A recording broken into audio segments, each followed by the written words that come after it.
उप मुख्यमंत्री से वार्ता हुई विफल, अनिश्चितकालीन धरना जारी। आंगनबाड़ी कार्यकर्ताओं ने लगाई झाड़ू, प्रदेश अध्यक्ष मधुबाला शर्मा की तबीयत बिगड़ी। जी नमस्कार, मैं सविता कुमारी यादव। अब भारतवर्ष की तमाम आंगनबाड़ी सेविका सहायिका बहनों का आपका अपना यूट्यूब चैनल सविता कुमारी यादव में हार्दिक स्वागत करती हूँ, नंदन करती हूँ, अभिनंदन करती हूँ। बहनों, आपको बताते चले कि ये खबर जयपुर राजस्थान से आ रही है, जहां पर तमाम आंगनबाड़ी सेविका सहायिका बहनें अपनी विभिन्न मांगों के समर्थन में निदेशालय के समक्ष लगातार धरना प्रदर्शन कर रही हैं और आज उनका 8वां दिन है। आपको बताते चले कि कल दिनांक 14 जनवरी को मकर संक्रांति भी था। देश भर की जनता जनार्दन अपने घरों में बैठकर मकर संक्रांति मना रहे थे, दही चूड़ा खा रहे थे, पतंगबाजी कर रहे थे। लेकिन आधी आबादी कही जाने वाली गरीब गुड़वा आंगनबाड़ी सेविका सहायिका बहनें सड़कों पर अपनी मांगों को लेकर लगातार संघर्ष कर रही हैं। लेकिन वहीं महलों की रानी दिया कुमारी जी का कोई अता पता नहीं है। आपको बताते चले कि दिया कुमारी जी के द्वारा आंगनबाड़ी सेविका सहायिका बहनों की तरफ से एक शिष्टमंडल को वार्ता के लिए बुलाया गया। लेकिन वार्ता में उन्होंने कहा कि अभी तो 1 साल ही बीता है, 5 साल का कार्यकाल में 1 साल बीता है और अभी 4 साल बचा हुआ है। आप लोगों की मांगों पर विचार किया जाएगा। लेकिन वहीं कुछ मांगों पर उन्होंने अपने सरकार की नाकामी को कांग्रेस के ऊपर थोप दिया। उन्होंने कहा कि कांग्रेस लगातार घोषणा पर घोषणा करते जा रही थी, लेकिन वो घोषणा हम पूरा नहीं कर सकते। ये तो अलग राग अपना आलाप रही है, क्योंकि जो कांग्रेस की सरकार ने घोषणा की, उनका सरकार बना ही नहीं, तो वो उस मांग को पूरा कैसे करेंगे।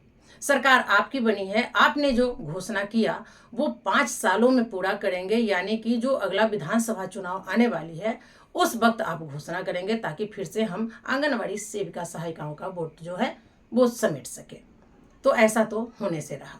इस पर हमारी तमाम आंगनबाड़ी सेविका सहायिका बहनों का कहना है कि मैं दिया कुमारी के वार्ता से असंतुष्ट हूँ, वार्ता विफल रहा। वहीं प्रदेश अध्यक्ष मधुबाला शर्मा जी का तबीयत ज़्यादा बिगड़ गई, उनको बगल के हॉस्पिटल में एडमिट कराया गया। हालांकि प्राथमिक उपचार के बाद उनको घर भेज दिया गया है, वो अभी सही है, सुरक्षित है। तो अब आप बताइए कि जो भारतवर्ष की तमाम जनता जनार्दन अपने घरों में खुशियां मना रहे हैं, वहीं हमारी आंगनबाड़ी सेविका सहायिका बहनें सड़कों पर संघर्ष कर रही है। उनको रोटी नमक मिर्ची भी खाने को नहीं मिल रहा। ये बड़ी दुर्भाग्य की बात है। हम कैसे देश में रह रहे हैं जहां पर सरकार सो रही है और जनता सड़कों पर जिंदाबाद मुर्दाबाद कर रही है, अपने हक अधिकार के लिए लड़ रही है, संघर्ष कर रही है। अब इससे अच्छे दिन कैसे आए? ये है सरकार की नाकामी, ये है बीजेपी सरकार की झूठ जुमला। जो ये लोग जुमला तो फैलाते हैं, बहुत लंबा लंबा फेंकते हैं, लेकिन आंगनवाड़ी सेविका सहायिका बहनों की दर्द को कभी नहीं समझे हैं और ना आगे समझेंगे। आप लोग बहनों देख लो, अभी नहीं आंख खुली तो कभी भी आंख नहीं खुलेगी। ये है बीजेपी सरकार की असलियत, जो अपनी नाकामी को दूसरे सरकार के मत्थे मढ़ देती है और बड़ी ही चालाकी से अपने आप को साफ सुथरा बेदाग बताती है। तो आज के अखबार में जो खबर प्रकाशित हुई है, मैं आप लोगों को सुनाने जा रही हूँ। आप लोग ध्यान से उस खबर को सुनेंगे और अपनी प्रतिक्रिया जरूर देंगे। तो आप देख सकते हैं, उप मुख्यमंत्री से वार्ता विफल, अनिश्चितकालीन धरना जारी। आंगनबाड़ी कार्यकर्ताओं ने लगाई झाड़ू, प्रदेश अध्यक्ष की तबीयत बिगड़ी। नियमितीकरण व मानदेय बढ़ोतरी की है मांग। जयपुर। नियमितीकरण और मानदेय बढ़ाने की मांग को लेकर अखिल राजस्थान महिला एवं बाल विकास संयुक्त कर्मचारी संघ एकीकृत का अनिश्चितकालीन धरना 6ठे दिन सोमवार को भी जारी रहा। धरना व प्रदर्शन के दौरान महिलाओं ने कार्यालय में झाड़ू लगाकर विभागीय अधिकारियों से भी भीख मांगकर रोष व्यक्त किया। शाम को उप मुख्यमंत्री और विभागीय मंत्री दिया कुमारी ने एक प्रतिनिधिमंडल को वार्ता के लिए बुलाया। अध्यक्ष मधुबाला शर्मा के नेतृत्व में उप मुख्यमंत्री से वार्ता के लिए गया। रात करीब 7:30 बजे तक चली वार्ता में प्रतिनिधिमंडल का कोई सकारात्मक जवाब नहीं मिला। नाराज होकर आंगनवाड़ी कार्यकर्ताओं ने कहा कि जब तक हमारी मांगों पर सकारात्मक निर्णय नहीं लिया जाता, तब तक आंदोलन जारी रहेगा।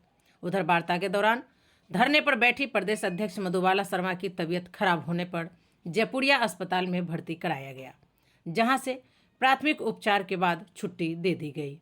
वार्ता में बातचीत। उपाध्यक्ष गरिमा रजावत ने बताया कि वार्ता में मंत्री कहा कि अभी तो सरकार को 1 वर्ष ही हुआ है, 4 साल बाकी है। आपकी मांगों पर विचार होगा। सेवानिवृत्ति पर एक मुश्त राशि के लिए जब उनसे कहा गया तो उन्होंने जवाब दिया कि पिछली सरकार ने तो मनमर्जी से यह घोषणा कर दी थी। धरना स्थल पर डटी आंगनवाड़ी कार्यकर्ताओं ने उप मुख्यमंत्री दिया कुमारी से ठोस आश्वासन नहीं मिलने पर धरना जारी रखने का निर्णय लिया। बहनों, तो आप लोगों ने देखा, ये है एनडीए सरकार, ये है बीजेपी सरकार, ये है भजनलाल सरकार और ये है दिया कुमारी, जो कि राजस्थान की उप मुख्यमंत्री है, साथ ही विभागीय मंत्री भी है। इनका स्टेटमेंट सुनने के बाद लोगों का दिल दिमाग हिल गया। किस तरह से ये अपने सरकार की नाकामी को कांग्रेस के मत्थे मढ़ दे। बड़ी शर्म की बात है ऐसे लोगों की ऐसी सोच पे। आंगनवाड़ी सेविका सहायिका बहनें लगातार संघर्ष कर रही है, लेकिन इन मोहल्लों की रानी को ये पता नहीं कि इतनी ठंड में, इतनी बरसात में पर्व त्योहार को छोड़कर जो महिलाएं सड़कों पर अपने हक अधिकार के लिए लड़ रही है, संघर्ष कर रही है, कम से कम इनको आश्वासन देकर इनका धरना को समाप्त किया जाए। लेकिन ये तो अपनी नाकामी को दूसरे के मत्थे मढ़ने में लगे हुए हैं और बड़ी ही चालाकी से अपने आप को साफ सुथरा बेदाग दिखाने का काम कर रही हैं। अभी भी समय है, आप लोग सतर्क हो जाइए और कोर्ट का शरण लीजिए, कोर्ट का रुख अपनाइए।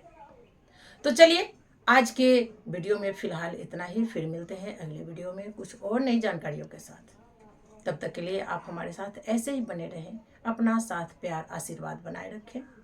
मैं आपसे विदा लेती हूँ। धन्यवाद। राधे राधे।